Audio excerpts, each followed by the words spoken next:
All right, let's dive in.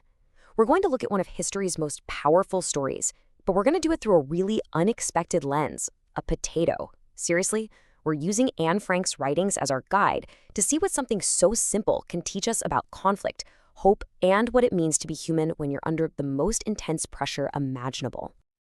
So, what can a simple potato reveal about our humanity? I mean, it's a wild question when you think about it, right? We usually just see food as, fuel to get us through the day. But in the tiny, cramped world of the secret annex, food became, it became everything. It was a way to measure their spirit. Okay, so to really get this, we have to start with the reality of what they were eating. And look, this wasn't just about being hungry. It was about the soul-crushing monotony of it all, day in, day out. So the absolute cornerstone of their diet, potatoes. Anne Frank wrote about it constantly. Potatoes at pretty much every single meal. Fried, boiled, mashed, just potatoes. Can you even imagine that? The same smell, the same taste, day after day. It would just become the soundtrack, or the taste track, I guess, to your entire life. And what went with the potatoes? Beans. And lots of mushy, sometimes unripe vegetables. This wasn't a choice, There was no menu. It was pure survival, just eating whatever their helpers could possibly get their hands on with those strict rationing coupons. And to make things last, a lot of meals were just watery soup.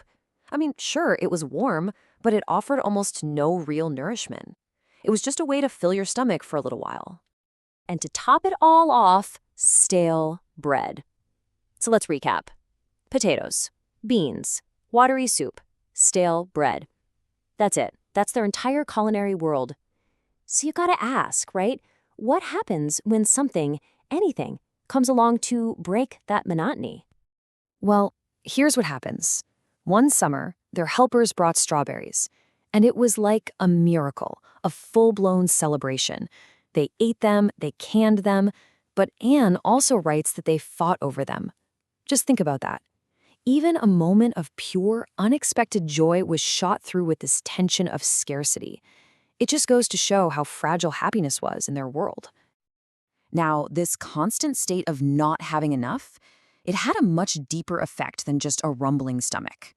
The hunger in the annex was emotional. It was psychological. And it really, really started to wear everyone down. And this right here, this gets to the heart of it. It's this idea of almost enough. See, they weren't starving to death in the way we might picture it, but they were never, ever truly full. And that constant nagging feeling of emptiness, that's a whole different kind of torture. It just gnaws at your mind, wears down your spirit. And you can see the fallout from that. In that state of almost enough, all the normal rules of politeness just started to fall apart. Anne writes about watching the adults, people she looked up to her whole life, get into these bitter fights over tiny little scraps of food. Patience was completely gone. Sharp words replaced simple kindness. The scarcity didn't really create new problems. It just ripped the cover off the fears and tensions that were simmering right below the surface. So, as if the monotony and the psychological toll weren't enough, there was another layer added to every single meal. And this one was just pure, heart-pounding danger. Just try to put yourself in their shoes for a second. You can't even start cooking until the office workers downstairs have all left. Every single move you make with a pot or a pan has to be completely silent. A drop spoon, a pot clanging, that's not just an oops moment. In their world, that one sound could be it. It could mean discovery, arrest, death. The stakes were that high. And then imagine the air raid sirens start screaming outside. You're huddled together in the dark, absolutely terrified. Cooking is totally out of the question, and that's when the hunger would be the sharpest, right? That gnawing emptiness mixed with the pure terror of the war that's literally raging right outside your walls. But here's the thing. The people in the annex weren't alone in this story. Not at all. We have to shift our focus now to the incredible, unbelievable bravery of the people on the outside, the helpers who made every single one of these meals possible. I mean, this really lays out the two different realities, doesn't it? Inside, you've got the fear, the hunger, the conflict. But outside, you have the helpers, people like Meepjees and Betfoskul. Every single day, they were risking arrest. And what was their response to that risk? Quiet courage and just daily incredible generosity. And that brings us right back to the humble potato we started with. It makes you realize it was never just a potato, was it? Every single one of them, carried through the streets of Nazi-occupied Amsterdam, that was an act of rebellion, a profound act of defiance. It was a lifeline, delivered at an absolutely massive personal risk. And because of all that courage, food started to mean something else entirely. For Anne, it actually transformed. It went from being a source of conflict and anxiety to being a symbol of something so much bigger, so much deeper. Think about it. In a world that was completely, totally upside down, the simple routine of making a meal, of sharing it, that was an anchor. It was a little piece of normal.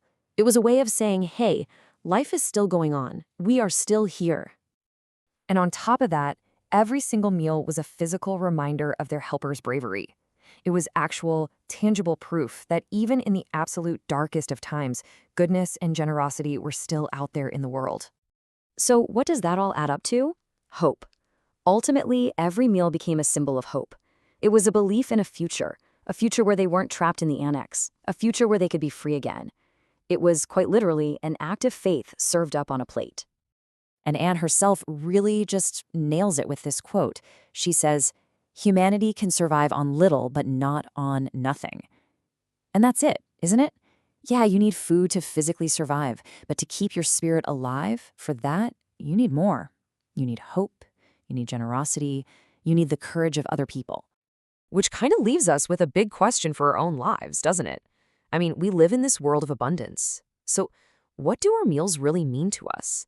When you look past the taste, past the nutrition, what else is there?